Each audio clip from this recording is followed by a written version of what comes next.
Netherlands, total football. When you watch the Netherlands at their best, you don't just see a team, you see a system where every player understands space almost instinctively. Dutch football is built around what we call total football, and the idea is simple but incredibly demanding. Every player can move into any position on the pitch as long as the structure is maintained. That means when a fullback pushes forward, someone else covers. When a midfielder drifts wide, another fills the central space. It's constant rotation, but it never feels chaotic. It feels coordinated, with players expanding the pitch in possession and compressing it immediately out of possession. This philosophy was shaped in the late 1960s and 1970s, especially through Ajax and the Dutch national team under Rinus Michels, with Johan Cruyff as the brain of the system. If you go back and watch those teams, you'll notice how they manipulated space rather than just attacking directly. The goal wasn't only to score, it was to dominate the pitch through positioning and movement, a concept that reached its peak during the 1974 World Cup run, often remembered as the Clockwork Orange era. Even though the Netherlands never won a World Cup, reaching the finals in 1974, 1978, and 2010 shows how powerful their identity has been across generations. And what's interesting is how that philosophy evolved. Modern Dutch teams are more structured and pragmatic, but you still see the core principles: fluid movement, positional awareness, and players comfortable on the ball in multiple roles, with defenders occasionally stepping into midfield to create overloads in build-up. Today, players like Frenkie de Jong represent that continuation. He can drop deep, carry the ball forward, or dictate tempo depending on what the game needs. When you watch the Netherlands, you're not just watching tactics, you're watching one of the purest expressions of football intelligence, where space, movement, and understanding matter more than fixed positions. Uruguay, Garra Charrua.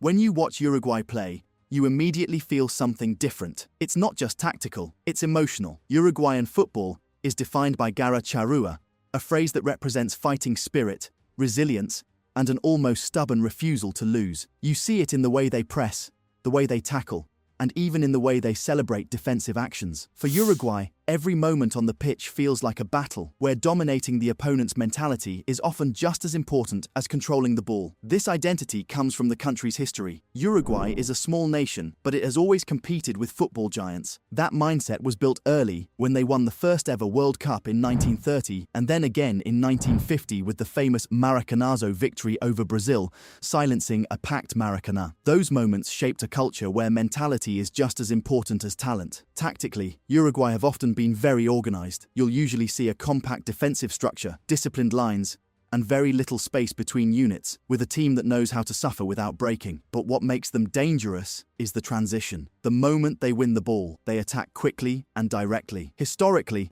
that meant players like Luis Suarez and Edinson Cavani punishing teams with clinical finishing and intelligent movement, while earlier generations relied on the same efficiency rather than possession dominance. In the modern era, you still see that same DNA, but with more technical quality added. Midfielders like Federico Valverde bring energy, aggression, and the ability to drive forward with the ball, while younger players add pace and versatility. Under recent tactical evolution, Uruguay have also shown the ability to press higher and more aggressively, without losing that core defensive discipline. Croatia, midfield mastery. When you watch Croatia play, the first thing you notice is control, not loud, not chaotic, but calm, intelligent control through midfield. Croatian football is built around technical security under pressure, and you feel it especially in big tournaments. When the game becomes tense, Croatia don't rush. They slow it down, recycle possession, and wait for the right moment to progress. This identity comes from the type of players Croatia consistently produces. Midfielders like Luka Modric, Mateo Kovacic, and Marcelo Brozovic define the way the team plays. They are comfortable receiving the ball under pressure, turning in tight spaces, and breaking lines either through passing or carrying the ball forward. That's why Croatia often dominate the tempo of matches without necessarily dominating possession. You saw this clearly during their run to the 2018 World Cup final, and again in 2022, where they reached the semi-finals. In both tournaments, Croatia were not the most physically dominant or the fastest team, but they were often the most composed. They won multiple knockout matches through extra time and penalties because they could control the rhythm when others lost structure. Tactically, Croatia rely heavily on midfield triangles and positional rotations. The fullbacks push carefully, the wingers often come inside,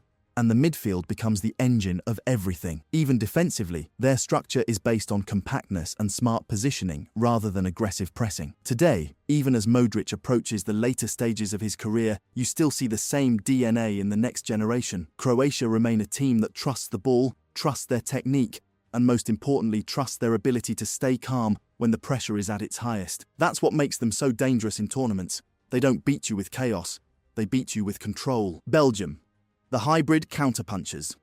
When I think about Belgium, I don't see a single fixed identity. I see a hybrid system that blends technical creativity with direct, vertical transitions. Belgium's football over the last decade has been built around maximizing the strengths of an incredibly talented generation rather than forcing them into one rigid tactical structure. At their peak, Belgium's golden generation combined players like Kevin De Bruyne, Eden Hazard, and Romelu Lukaku, each bringing something different. De Bruyne gave them vision and passing range. Hazard brought unpredictability and dribbling, and Lukaku provided physical presence and finishing. The result was a team that could build patiently but also break forward with incredible speed. The best example of this balance came during the 2018 World Cup, where Belgium finished third. If you remember their quarter-final against Brazil, you saw exactly how this team functioned. They defended compactly when needed, absorbed pressure, and then exploded forward in transition. Within seconds, defense turned into attack, often through direct passes into space. Tactically, Belgium often used flexible systems,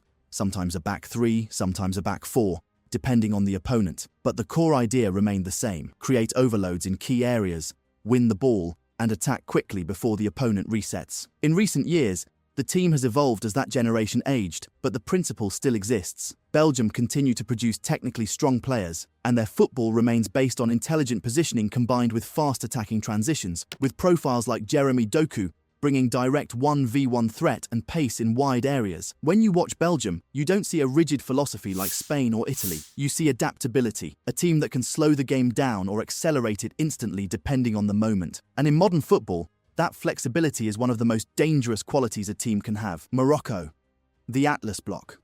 When I watch Morocco, especially in recent years, I see one of the most disciplined defensive systems in international football. Morocco's identity is built around what I would call the Atlas block, a compact, highly organized defensive structure combined with explosive counterattacks. This style became globally recognized during the 2022 World Cup, where Morocco reached the semi-finals, the first African nation ever to do so. But what made that run special wasn't just the results, it was how they achieved them. Morocco defended with incredible structure. The defensive line stayed compact, the midfield tracked runners constantly, and the distances between players were almost perfect. When opponents had the ball, Morocco didn't panic. They allowed possession in less dangerous areas, but protected central spaces aggressively. That's why even top teams struggled to create clear chances against them. Players like Achraf Hakimi gave them a unique advantage. Fullbacks who could defend deep but also explode forward in transitions. And that's the second part of Morocco's identity, the counter-attack. The moment they win the ball, everything changes. The team shifts from defensive discipline to vertical speed. Wingers attack space immediately.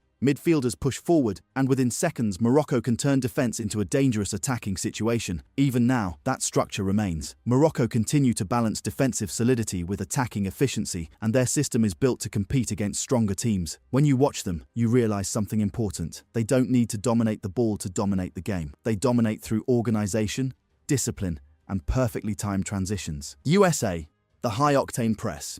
When you watch the United States, what stands out immediately is intensity. The USA's football identity today is built around energy, pressing, and vertical transitions. It's a style that reflects both the athletic profile of their players and the influence of modern tactical ideas, particularly concepts similar to gegenpressing, winning the ball immediately after losing it. You can see it in the way they approach games. The USA often press high up the pitch, trying to win the ball back quickly before the opponent can build. This isn't just random pressing. It's coordinated. The front line initiates pressure, the midfield supports, and the defensive line pushes up to compress space. The goal is to make the game fast, uncomfortable, and physically demanding, turning matches into constant transition phases where they can attack immediately after regaining possession. This approach became clear during the 2022 World Cup, where the USA showed strong defensive organization and midfield intensity. Players like Christian Pulisic and Weston McKennie brought energy and forward movement, while the team as a whole focused on quick transitions once possession was won. In the modern era,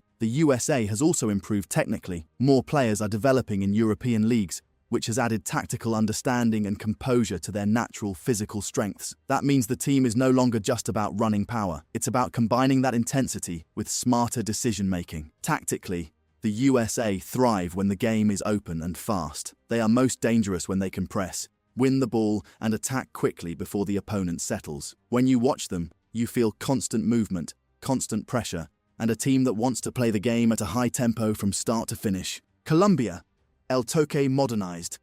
When you watch Colombia, you see a blend of South American flair and modern tactical structure. Colombian football has always been associated with technical ability and creativity, but in recent years, it has evolved into something more balanced, what I would call a modernized version of ElTo, the traditional short passing style. Historically, Colombia produced players who were comfortable on the ball, capable of quick combinations and technical improvisation. That identity was visible in the 1990s generation, but it became globally recognized again during the 2014 World Cup with players like James Rodriguez, who combined creativity with goal-scoring ability. What makes modern Colombia interesting is how they've added structure to that creativity. The team is more organized defensively, more disciplined in midfield, and more selective in when they take risks. Instead of constant improvisation, you now see controlled build-up play followed by moments of individual brilliance. Wide players and attacking midfielders still play a key role. They operate between lines, combine in tight spaces, and look to unlock defenses through quick passing sequences. But behind that,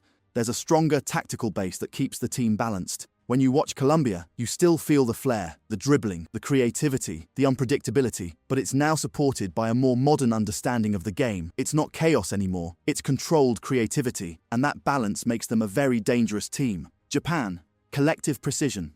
When you watch Japan, you see one of the most organized and intelligent teams in world football. Japan's identity is built around collective precision. Every movement, every pass, every rotation feels planned and coordinated. Japanese football places a huge emphasis on technical development from a young age. Players are taught to control the ball quickly, pass accurately, and move constantly off the ball. That's why when you watch Japan, you rarely see players standing still. There's always movement, always angles, always options. This style has been refined over the years, and it became very clear on the world stage during recent tournaments. Japan's performances against top teams showed their ability to stay compact defensively and then transition quickly with sharp passing combinations. They don't rely on physical dominance, they rely on timing, positioning, and collective understanding. Tactically, Japan are extremely flexible. They can defend in a compact block, but they can also press aggressively when the moment is right. In possession, they often use quick one-touch passing to move through lines, creating space through movement